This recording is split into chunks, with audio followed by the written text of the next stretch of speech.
C'était un très beau jour d'été.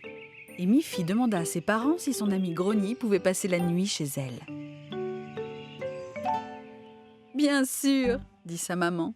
« Et il fait suffisamment chaud pour que vous puissiez dormir sous la tente dans le jardin. » « Merci! Ce sera très amusant !» dit Miffy toute contente.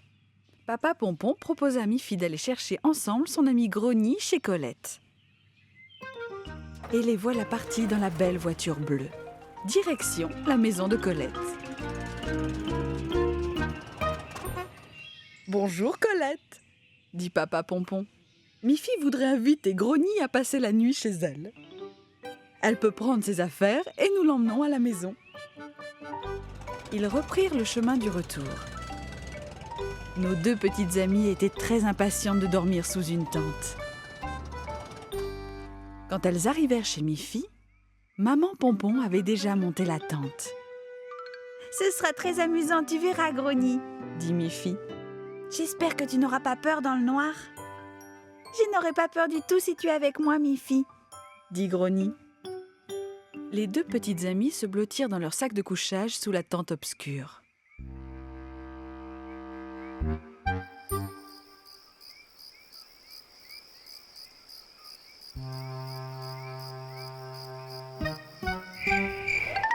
Qu'est-ce que c'est que ce bruit ? Chuchota Grogny. J'ai très peur.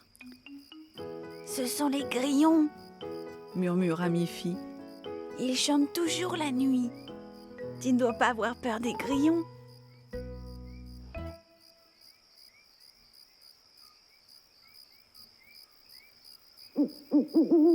Et ça, c'est quoi ?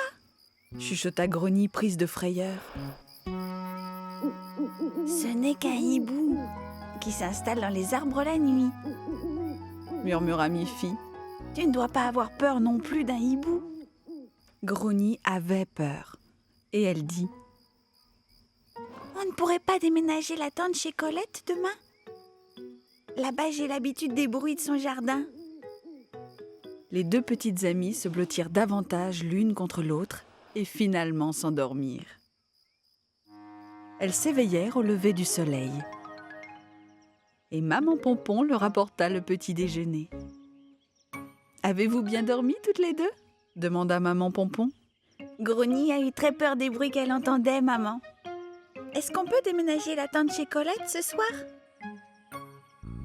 À la nuit tombante, Papa Pompon replia la tente. Et ils s'en allèrent chez Colette. « Peut-on installer la tente dans ton jardin pour cette nuit ?» demanda Papa Pompon. « Grogny pense qu'elle sera plus à l'aise en dormant dans ton jardin.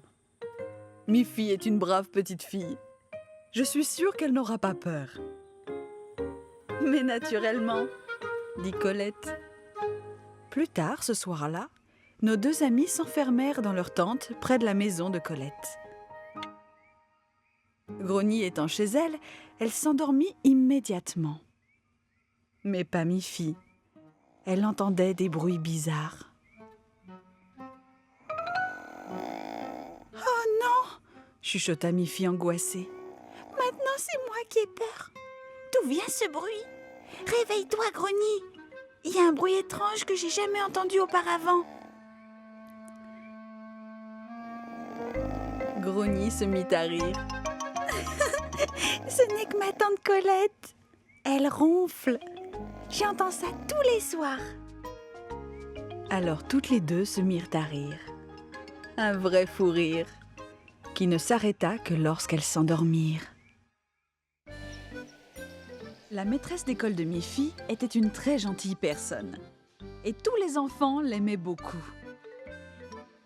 Quand ils apprirent que c'était bientôt son anniversaire, ils se mirent à réfléchir sur ce qu'ils pouvaient lui offrir. Miffy et ses camarades en parlèrent dans la cour de récréation. « Si on lui cousait une nouvelle robe ?» suggéra Agathe. « Quoi ? C'est beaucoup trop difficile à faire !» dit Guillemette. « On ne connaît pas sa taille. » Que diriez-vous de lui offrir une grande boîte de friandises ? J'aime bien les bonbons, moi, dit Mélanie. Je crois qu'elle aimerait mieux une énorme crème glacée, dit Agathe. De la nourriture, c'est une bonne idée, dit Miffy. Je crois que notre maîtresse aime bien les bons petits plats. Et si on transformait notre classe en restaurant seulement pour elle? Oh oui, dit Mélanie. Quelques-unes d'entre nous pourraient faire la cuisine et les autres seraient les serveuses. Et quel plat devrons-nous cuisiner? demanda Guillemette.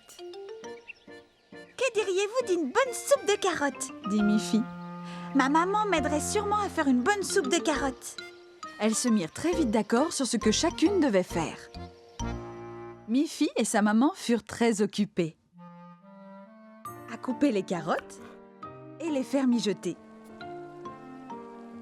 Elles firent une grande marmite de délicieuse soupe de carottes. Les autres petites filles cousirent les tabliers et les toques des cuisinières. Elles décorèrent la vaisselle de table.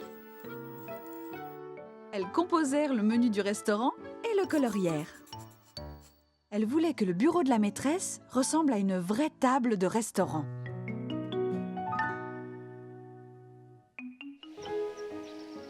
Quand le jour anniversaire de la maîtresse arriva, toutes les fillettes chuchotaient et gloussaient gaiement. Leur maîtresse se demanda ce qui se passait dans sa classe. Alors, toutes ensemble, les petites filles chantèrent. Joyeux anniversaire, joyeux anniversaire, joyeux anniversaire, maîtresse, joyeux anniversaire. Ce fut une très grande surprise pour la maîtresse. « Que c'est gentil à vous toutes de vous en être souvenues !» dit-elle. Elle était vraiment très heureuse. « Nous avons une autre surprise pour vous !» dit Mélanie. « C'est vrai! Nous allons vous offrir un dîner d'anniversaire comme au restaurant, ici même, dans notre classe !» dit Miffy. Elles mirent une belle nappe blanche sur le bureau de la maîtresse. Un bougeoir, une carte du menu et aussi de la vaisselle décorée, un verre à eau, un couteau, une fourchette et une cuillère. « Merci beaucoup les enfants !» dit la maîtresse. « Voilà un restaurant vraiment très original. Et j'apprécie beaucoup votre idée. » Elle regarda avec tendresse toutes ses élèves. Mais elle se sentit un peu triste de voir toutes ces petites filles se tenir debout, la regardant manger. Alors elle dit « Je crois que je serais encore beaucoup plus heureuse si les cuisinières et les serveuses se joignaient à moi. En réunissant vos pupitres, nous pourrions tous nous asseoir à la même table. Et je suis sûre qu'il y aura assez de cette bonne soupe aux carottes pour tout le monde. » La maîtresse alla chercher des bols et des cuillères à la cantine de l'école. Et toutes ensemble partagèrent un succulent repas. Chacune put déguster son bol de soupe aux carottes. Ce fut le plus grandiose anniversaire qui se soit passé dans leur classe.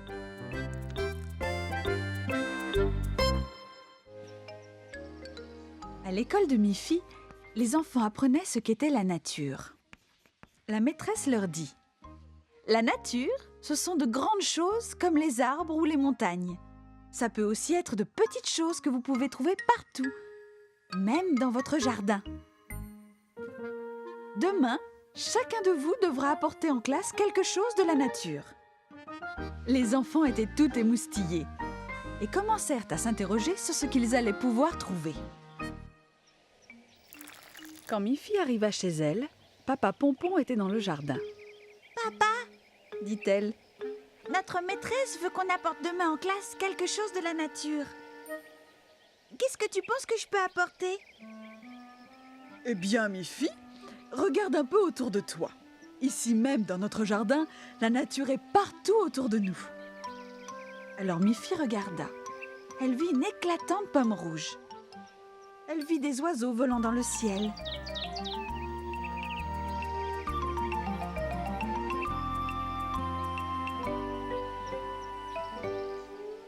Elle vit un petit ver de terre rampant hors du sol. Elle vit aussi de très jolies pierres. Et aussi, bien sûr, beaucoup de fleurs un peu partout. Elle ne savait pas ce qu'elle devait choisir. Son papa lui dit « Demain matin, tu pourrais prendre une de ces belles pommes rouges. Après l'avoir montrée à toute la classe, tu pourras la manger au déjeuner. Miffy pensa que c'était une très bonne idée. Le lendemain matin, elle alla dans le jardin. Et au moment où elle allait cueillir une pomme, un magnifique papillon se posa sur son bras. « J'ai trouvé !» chuchota Miffy. « C'est ce merveilleux papillon que je vais rapporter en classe. » Elle marcha doucement et lentement en direction de l'école, faisant très attention à ne pas effrayer le papillon.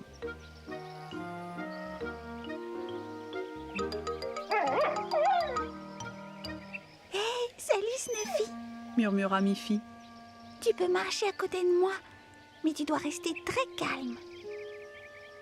Snuffy remua joyeusement la queue et aboya un petit peu. Mais alors, le papillon s'envola. Miffy était très triste.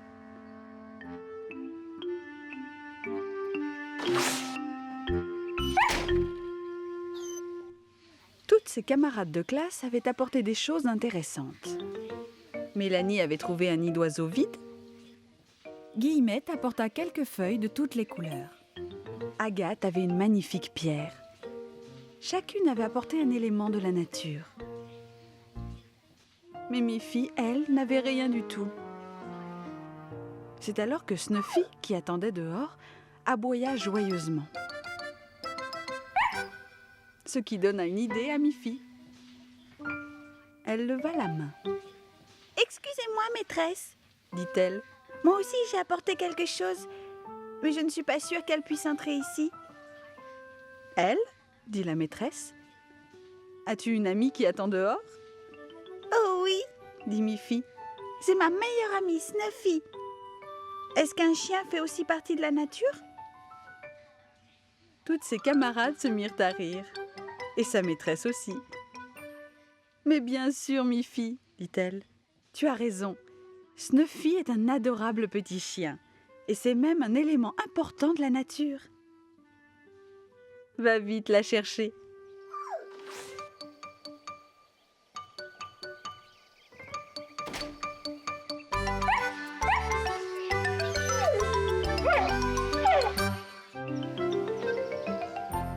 Un matin, Miffy fut réveillée par sa maman qui lui chuchota.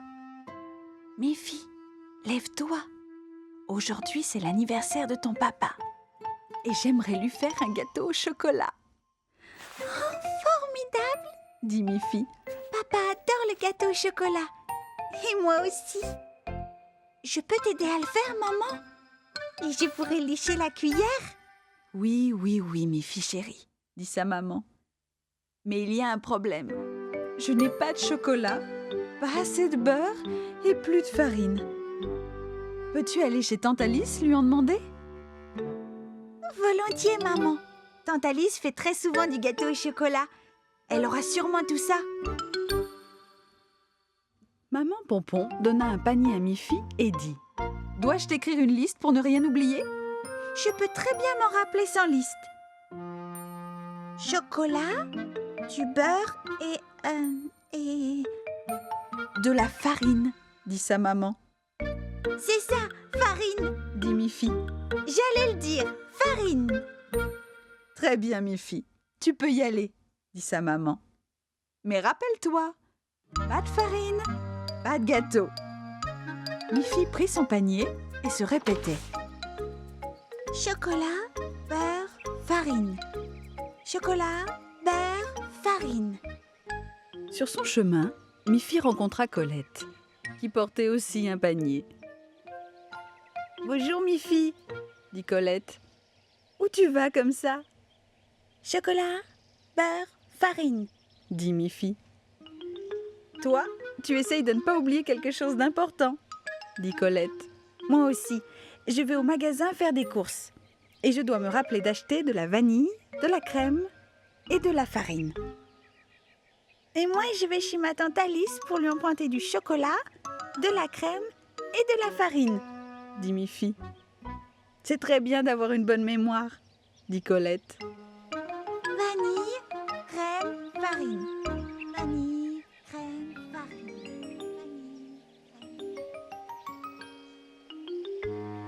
Arriva Barbara.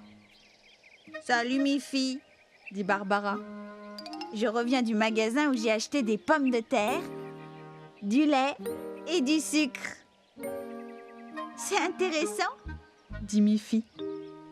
Moi, je dois aller chez ma tante Alice pour lui emprunter de la vanille, de la crème et du sucre. Vanille, crème, sucre.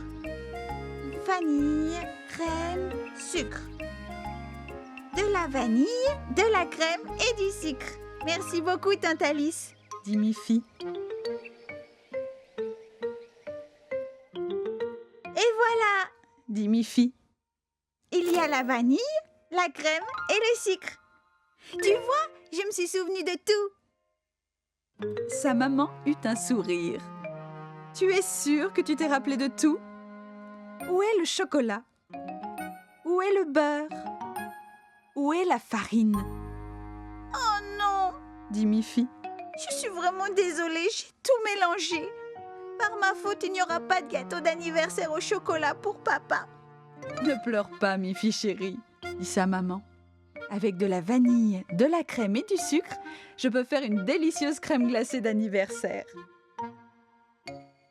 Ce soir-là, quand ils furent réunis pour le dîner d'anniversaire, Papa Pompon dit « Cette crème glacée à la vanille est succulente. Quelle excellente idée !» Maman Pompon fit un clin d'œil à Miffy et ils savourèrent avec plaisir ce dessert d'anniversaire. Par un beau jour d'automne, Miffy se rendait chez ses amis Boris et Barbara. Tout en marchant, elle remarqua par terre de belles feuilles jaunes, brunes et rouges. Comme elles sont belles, Pensa-t-elle. j'aimerais bien les mettre sous cadre et les accrocher au mur. Miffy se mit à ramasser les plus belles d'entre elles. Le temps d'arriver chez Boris et Barbara, elle en avait un plein panier. Bonjour Boris, bonjour Barbara. Regardez ce que j'ai dans mon panier. Des feuilles d'automne de toutes les couleurs. Elle les étala délicatement sur la table de la cuisine. Est-ce que tu veux bien m'aider à fabriquer des cadres, Boris? Bien sûr que je vais t'aider, Miffy, Dit Boris. Ça fera de très jolis cadeaux. Ils se rendirent dans l'atelier de Boris et choisirent de jolies baguettes de bois pour faire les cadres. Tandis qu'ils étaient occupés, un courant d'air traversa la maison.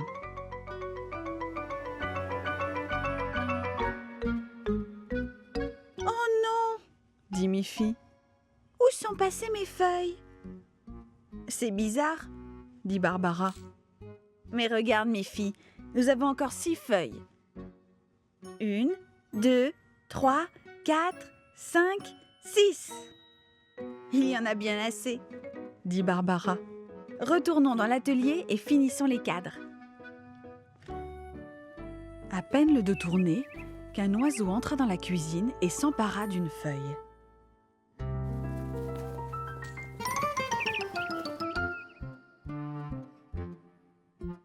Ça alors? Dit Barbara. Il y avait 6 feuilles sur cette table et maintenant il n'en reste que 5. Boris ferma rapidement la fenêtre. Pas question de perdre encore une seule de ces feuilles. J'ai fait 5 cadres. Donc nous avons besoin de 5 feuilles. Eh bien, Dit Miffy. je crois que nous en avons assez. Ils disposèrent les 5 feuilles dans les 5 cadres. Comme ils sont jolis. Dit Miffy. Vous méritez d'en avoir un. Merci, Miffy. Dit Boris. Et il accrocha au mur la feuille encadrée. Il te reste encore 4 cadres à offrir, Miffy. Ces 4 cadres bien enveloppés dans un sac, Miffy retourna chez elle. À l'orée de la forêt, elle rencontra Colette. Bonjour, Miffy. Dit Colette. Qu'est-ce que tu portes? J'ai trouvé de très belles feuilles dans la forêt et Boris a fabriqué 5 cadres pour les exposer. Je leur en ai donné un et il m'en reste 4. Tu voudrais en avoir un? Oh oui, avec plaisir, dit Colette. Est-ce que je peux avoir la feuille rouge? Mais bien sûr, Colette, Dit Miffy. Si tu choisis celui-là, il m'en restera encore 3 autres. Merci beaucoup, Miffy, dit Colette. Il est joli comme tout. En arrivant chez elle, elle dit: Regarde, papa. Regarde, maman. J'ai trouvé de jolies feuilles dans la forêt et Boris a construit des cadres pour les exposer. Je veux vous en offrir un à chacun de vous. Son papa et sa maman furent ravis. Et ils suspendirent les 2 cadres au mur. Il restait un cadre dans les mains de Miffy. Je sais où je vais suspendre celui-ci, Dit Miffy.